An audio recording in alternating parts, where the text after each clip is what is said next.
Di badan kita tempat yang dinilai kebaikan. Tiba-tiba ada penyakit. Dari mana datangnya? Medis sudah nggak mungkin mengatakan ini mustahil pak. Ini nggak bisa pak. Kayak masukkan obat sudah nggak bisa. Mungkin tunggu saja pada waktunya. Maksudnya apa dok? Suratul Fatihah. Surah Al-Fatihah. Surah ini Makkiyah. Makkiyah. Dia disebut juga kemudian dengan Asy-Syifa. Lima rawahu Ad-Darimi an Abi Sa'id marfu'an, Fatihatul Kitab syifaa'un min kulli summin. Ya, hadisnya ini maudhu' sebetulnya hadisnya disebut keterangannya, tapi ada keterangan lain yang menguatkan.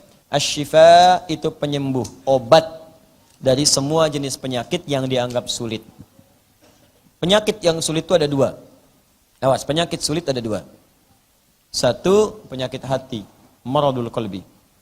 Ini susah. Menemukan obatnya sulit. Obatnya cuma satu, cuma ada di Quran. Yang lain enggak ada. Demi Allah, iri hati, dengki, dendam, enggak ada obatnya. Datang ke apotek yang paling dahsyat, Kimia Farma. Masuk rumah sakit. Cipto, RSPAD, sampai dengan kemudian ke Hermina, tanya sana, masuk. Dok, saya pusing. Apa gejala yang dirasakan? Kalau teman saya beli kulkas baru, saya pusing. Nggak akan bisa dituliskan. Dokternya tersenyum kemudian menuliskan. Pergilah ke apotek sana, tuliskan Quran surah sekian, surah 17 ayat ke-82. Perangkat. Cari apotek alisan mana? Ini. Pak, apoteknya cuma buka malam Jumat, Pak. Kamis di Masjid Alisan. Siapa Bu apotekernya? Ustaz Adi Hidayat. Misal, misal. Ustaz lain banyak juga carikan. Dirujuk lagi ke Al-Quran, nggak akan ditemukan. Iri hati nggak ada. Ya resepnya nggak ada kecuali di Quran semuanya. Adanya di situ, makanya Quran disebut dengan syifa. Wa nunazzilu minal Qur'ani ma huwa syifaa'un wa rahmatun lil mu'minin. Quran surah ke-17 ayat 82, paling kiri di pertengahan. Jadi kalau Anda rajin baca Al-Quran, Anda akan dibebaskan dari penyakit hati. Bebas tuh. Awas hati-hati, penyakit hati itu tidak mengenal siapa pemiliknya. Jangan dikira koruptor misalnya, hanya koruptor saja yang punya penyakit hati. Hanya pencuri misalnya, tidak. Ustadz itu juga bisa kena. Kiai bisa kena. Penuntut ilmu bisa kena. Kalau sudah kena penyakit hati, bahaya. Ustadz kena penyakit hati, sudah. Jamaah harus saya saja, nggak boleh ke ustadz lain. Bahaya. Karena Anda tidak menguasai semuanya. Ketika Anda berikan fatwa yang salah, salahlah semua murid Anda. Murid kena penyakit hati, bahaya lagi. Ustadznya bisa dimarahin. Ini aneh nih. Kalau sudah murid menyoal ustadznya, sudah nggak akan pernah dapat keberkahannya. Itu yang paling bahaya. Apalagi jika kemudian menyebarkan fitnah, menyebarkan ini dan itu, wah itu yang paling dahsyat. Itu dosanya banyak. Jangan cari masalah dengan ustadz lah, keuntungan nggak ada, dosa banyak. Pencuri pun nggak mau nyuri ustadz, nggak mau.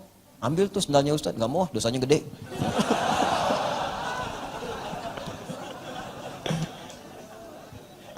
Paham ya? Syifa. Nah itu satu. Jadi kalau rajin-rajin baca Quran, penghafal Quran, insya Allah itu penyakit hatinya akan dihilangkan oleh Allah. Hilang. Kalau menghafal Quran masih ada penyakit hati, berarti menghafal Qurannya salah. Karena menghafal Quran itu kalau dekat dengan Quran, itu nggak akan ada seperti itu. Yang rajin baca Quran nggak ada penyakit hati. Makanya rajin-rajinlah pejabat, rajin baca Al-Quran. Rajin. Ya, maaf ini, pedagang, pengusaha, rajin baca Al-Quran. Supaya bisa paham, kalau orang lain bisa lebih maju, jangan sakit hati, belajar. Karena rezeki sudah ditetapkan, nggak usah marah-marah. Oh, sampai sibuk bikin rezeki orang, sampai nggak tidur semacam-macam, rezeki sendiri nggak dikejar pada akhirnya. Ketemulah rezekinya di rumah sakit, di opname, datang rezeki. Udah, capek penyakit hati itu, capek. Ya, kalau nggak percaya silakan aja, capek. Kalau sudah rezeki ditetapkan, apapun bentuknya, jodohkah itu, ya, apakah materi, sudah nggak apa-apa. Ya, sudah, kita perbaiki diri kita. Ambil Al-Quran, mendekat kepada Allah, bacakan dia, lalu bertawakal kepada Allah. Ya, minta kepada Allah. Ya Allah, sentuhlah ia tepat di hatinya, supaya ia jadi milikku untuk selamanya. Wow. Catat. Sal. Paham ya? Nah, itu asy-syifa. Yang kedua, syifa itu obat bagi penyakit fisik. yang divonis tidak mungkin ada obatnya lagi. Penyakit fisik. Yang kalian kan penyakit hati, ini fisik. Kepala fisik. Awas. Pundak fisik. Lutut fisik. Kaki fisik. Kepala, pundak, lutut fisik. Perut fisik. Sakit perut fisik. Sakit kepala fisik. Bisa macam-macam sebabnya. Ada yang misalnya musibah kecelakaan, ada yang kena binatang. Nanti dikisahkan di sini ada yang disengat kalajengking di zaman Nabi. Kalajengking Arab Anda bayangkan. Disengat tuh.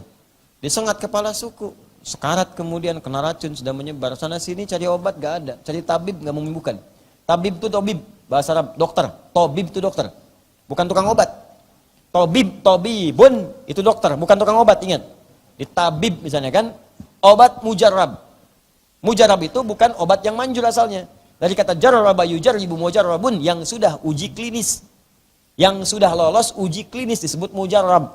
Makanya ada dulu obat mujarrab, artinya obat yang sudah lolos uji klinis.